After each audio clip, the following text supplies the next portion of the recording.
Today's job report shows our plans and priorities have produced the strongest job creation in the modern times of the American economy. Well, let's bring in our panel. Matthew Continetti, fellow at the American Enterprise Institute. Leslie Marshall, Democratic strategist and syndicated radio host. Hugh Hewitt, welcome to you all. The jobs numbers, I mean, really can't argue with that a lot. The jobs numbers that came out are pretty strong. I want to put this up. This is from Senator Ted Cruz. He tweeted the following, quoting here, "The White House is blissfully peddling the jobs report. The American people can see through their strong economy spin. Inflation is through the roof and wages can't keep up with it."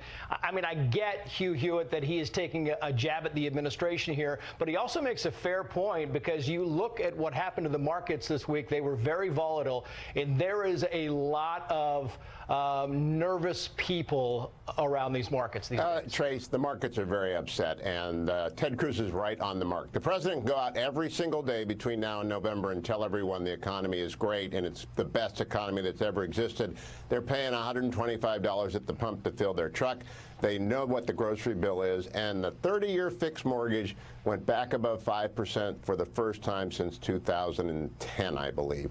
It's got to go higher. It's going to go higher. We're going to get a half-point interest rate almost every 2 months for the next year. It's really impossible for the president to cover the disaster that has unfolded for the average American consumer. Yeah, and you talk to a lot of realtors around the country, and they're nervous. They're nervous about the housing prices maybe not coming down fast enough, interest prices going up. There's a lot of concern out there. Here's what the Fed Chair Jerome Powell said on Wednesday. We have a good chance to restore price stability without a recession, without a severe downturn, and without materially higher unemployment. I see a strong economy now. I see a very strong labor market. So he says that we have a good chance, Leslie Marshall, of not going off the cliff. But he went on later. He says, but we could very well see a slowdown. And you look at what's happening in the economy right now, Leslie, and a slowdown would be fairly devastating for this administration. Your thoughts?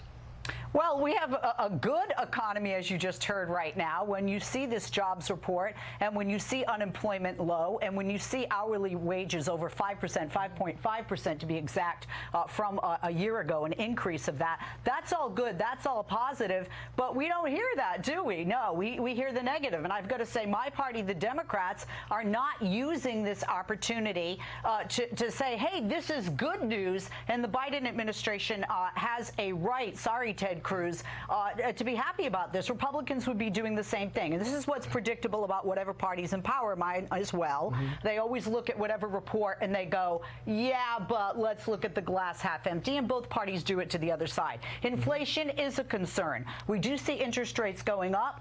But then again, if you look at the trend in hourly wages that have increased, that trend's going to slow down. And that actually could help to offset inflation. And when you talk about real estate, sellers are very happy with prices where they're at. Yeah, and Matt, but Leslie's kind of putting a friendly spin on there, too. She talks about hourly wages going up 5.5% and leaves out the fact that inflation has gone up 8.5%. So it's really hard to catch up there. And it seems to me like there is a lot of psychological momentum that we're lacking here. You drive down the street, you see those big giant billboards with $5, $6 a gallon. You walk into a store, you have empty shelves. People feel like the economy is not bouncing on all cylinders. That's right. I mean, inflation isn't a concern, Trace. It's the concern. When you ask the American people what they are most concerned about, it is their declining standard of living.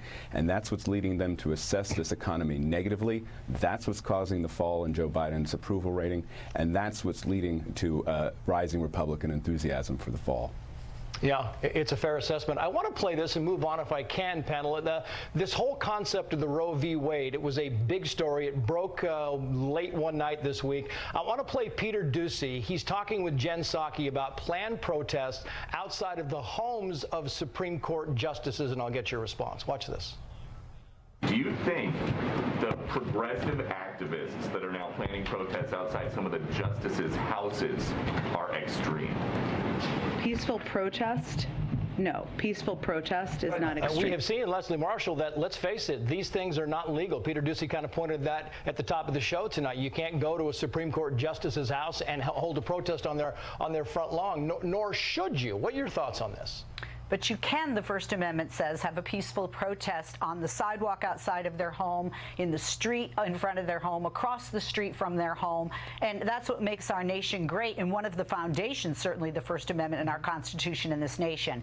But, you know, here's the problem I have, and I get a lot of anger from my side on this.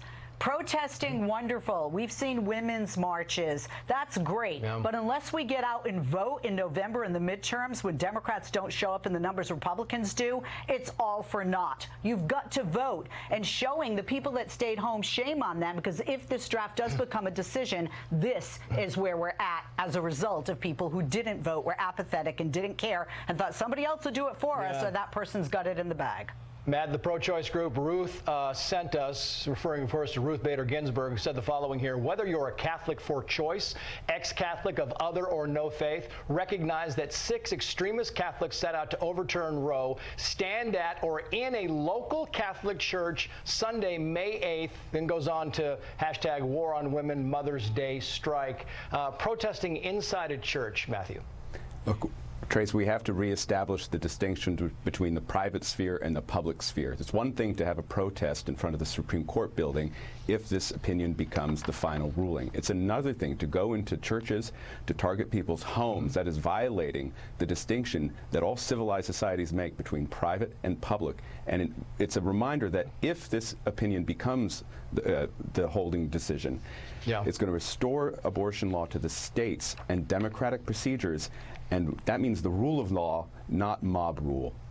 Yeah. Your final thoughts on this, Hugh Hewitt, the Catholics, the storming of the Catholic churches? I believe it is clear that the court ought to move to issue the judgment opinions to follow in order to reduce the security threat to the justices, which is real. I live a couple of miles from the baseball field where the Bernie Sanders supporter tried to execute a significant number of members of Congress. And I do not think we should underestimate what this leaker did.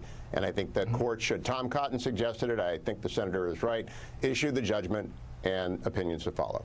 Yeah, and I think it's notable because you have a lot of Catholic priests and monsignors who are actually prepping and gearing up for what they believe will be people showing up at their church on Mother's Day, including my parish. It's one of those things that's interesting. Let's go to winners and losers. Let's begin with you, Matt. Winners and losers. All right. My winner this week is Donald Trump. He had a very good week in Ohio, and he's showing the results of his Supreme Court nominees if this decision holds about Roe v. Wade. My loser of the week, Vladimir Putin. The war in East Ukraine is not going well. It's going just as badly as the war in Kyiv.